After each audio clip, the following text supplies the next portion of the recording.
Okay, so I've got my cup of tea and I've got my magazine and my ball of wool and my hook, and I'm going to start off with square one.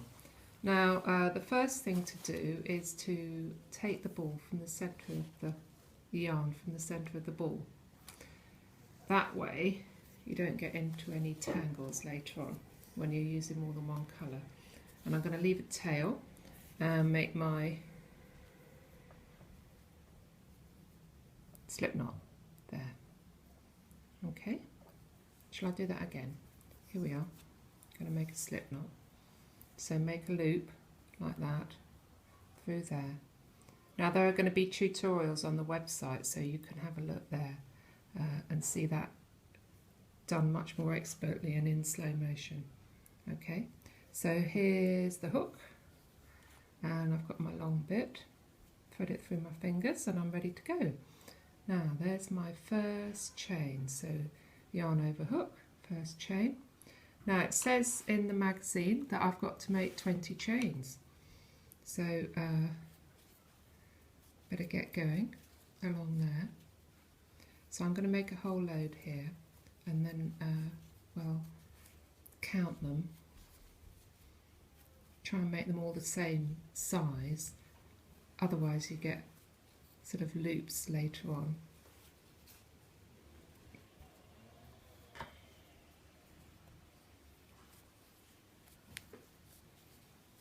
Now that looks like it's nearly the right number of length, number of chains, so let's count them. Here we go.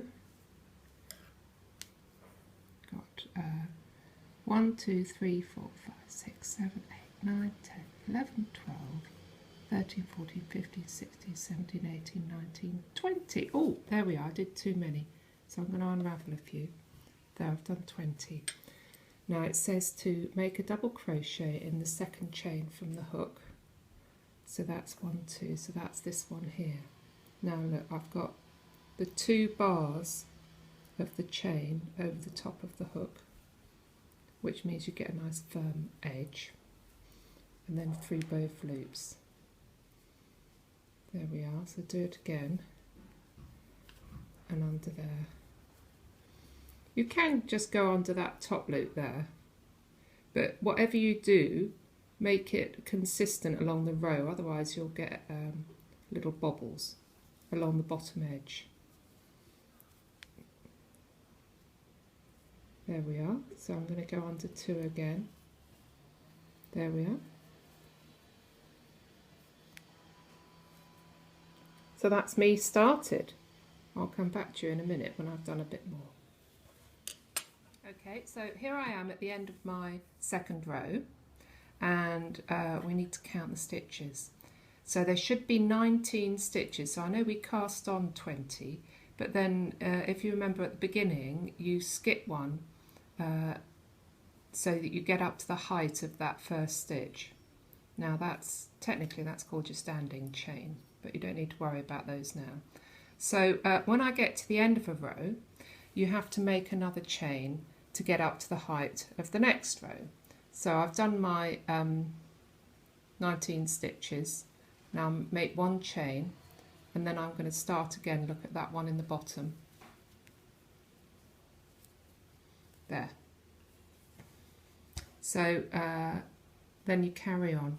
It's a good idea to count your stitches if you're not sure if you're doing the right thing, and then make sure you've got the right number. Now normally in a pattern it will tell you how many stitches you've got in a row at the end of the bit of text for that row, so you can tell. So there you go. So we're getting there.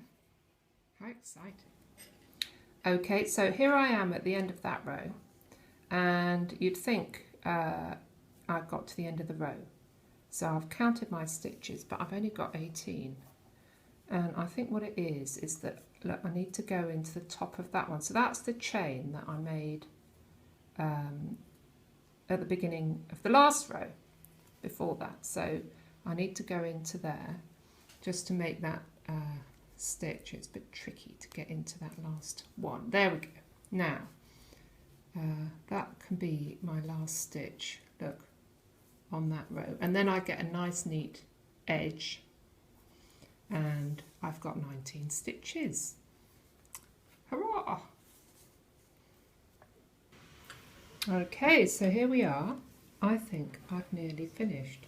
I'm right at the end of the last row.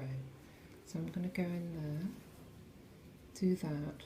Now I'm going to measure my square before I fasten off, make sure I think I'm in the right ballpark here. Yeah, so I've got 12 centimetres, look, exactly. Fantastic.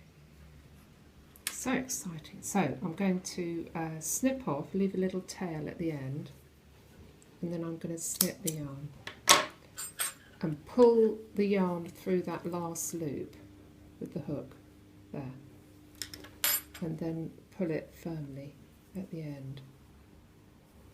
There we are, my square. I'm so pleased that I've finished. Now I need to use my large-eyed blunt needle. The reason for having a blunt needle is so that it doesn't split the yarn, so it'll go in between the stitches, not through the middle of the yarn when you're threading in. So the idea is that you thread back along that row, going under a few of the stitches there.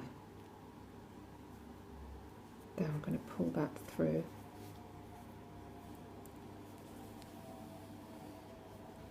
Oh, I don't want it too tight. There we are. Look, it makes a nice neat corner.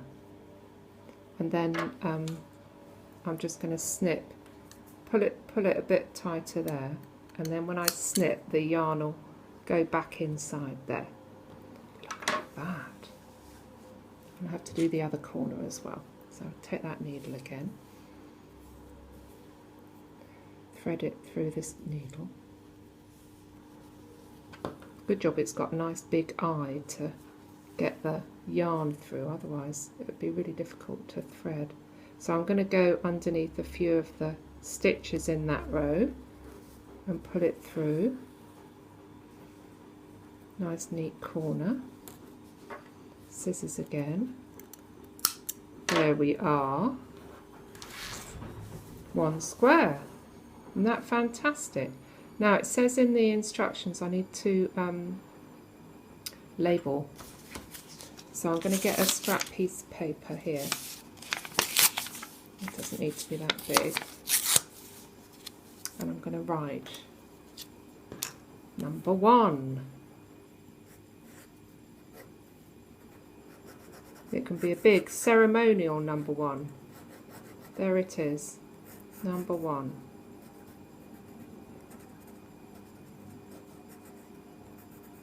And then I'm going to take a safety pin and safety pin that on. Now it seems a bit daft doing this now because I've only got one square, but in a while we're going to have plenty and we will get confused as to which is which. It's easy to lose track, isn't it? So pop that on there, and I'm going to store it flat like that. It's better not fold it up, maybe under a book or something. Ta-da! Square number 1 complete.